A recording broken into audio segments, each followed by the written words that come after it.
курсии Субҳон Сафиаллоев намояндаи коммунистҳо дар маҷлиси шаҳриро ки баъд аз боздошташ аз ҷониби мақомот холӣ буд, дар интихоботи миёнадаврӣ Миҷгона Рустамова намояндаи ҳизби социалистҳо соҳиб шуд.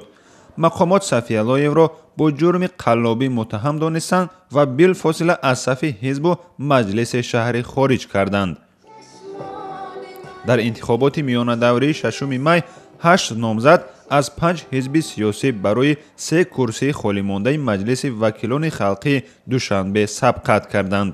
дар интихоботи миёнадаврӣ 2 номзад аз ҳизби халқи демократӣ ва 1 номзад аз ҳизби социалистӣ пирӯз шуд.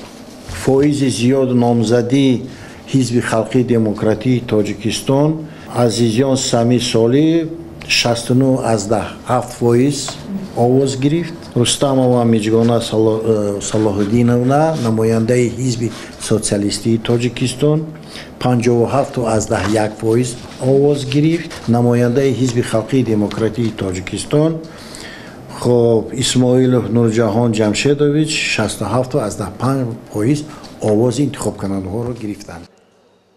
انتخابات وکیلان خلق دوشنبه آرام برگزار شد. در قیاس با انتخابات های گذشته این نوبت حزب سوسیال دموکرات و حزب دموکرات نامزد پیشنهاد نکردند. نامزدهای حزب‌های اصلاحات اقتصادی و کمونیستی نتوانستند رأی ضروری را به دست آورند.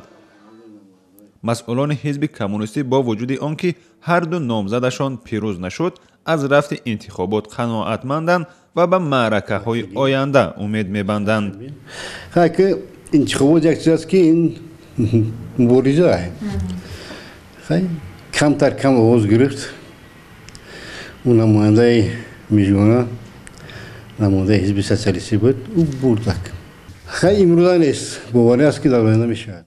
هرچند مسئولان کمیسیه مرکزی انتخاباتی در دوشنبه انتخابات را عادلانه بهاگذاری میکنند، اما تحلیلگران میگویند در عموم نتیجه انتخابات از قبل معلوم بود. معرکه پیش از انتخاباتی نامزدها هم چندان چشم رس نبود و این است که اکثر همصحبتان رادیوی آزادی در کوچه های دوشنبه از برگزاری چنین یک معرکه سیاسی اظهار بیخبری کرده، همزمان یک یا دو وکیل شهری را نیز نامبر نکردند. شهری نگه نمیدونم. دیکتاتور شهری نمیدونم. نه. همین انتخابات دیگه از کدام ناحیه هستید؟ ما ناحیه سینو. من هم ناحیه سینو باید این انتخابات بود. بینشون. اینکه نمیدونم با خدا. دیکتاتور نه. شهری. در برای همین دیکتاتور شهری تون میدونه دیکتاتور نیست. میشناسید؟ ما در این نه. تحلیلگران میگویند با رفتن حزب همکنون ممنوع نهضت و کمرنگ شدن فعالیت حزب سوسیال دموکرات ها فضا برای حزب حاکم وسیع شد. کمرنگ شدن چنین معرکه های سیاسی را هم در نبودن رقابت جدی میان نامزدهای احزاب میدانند. شادمان یتیم، سرویناز روح الله، آزادی، دوشنبه.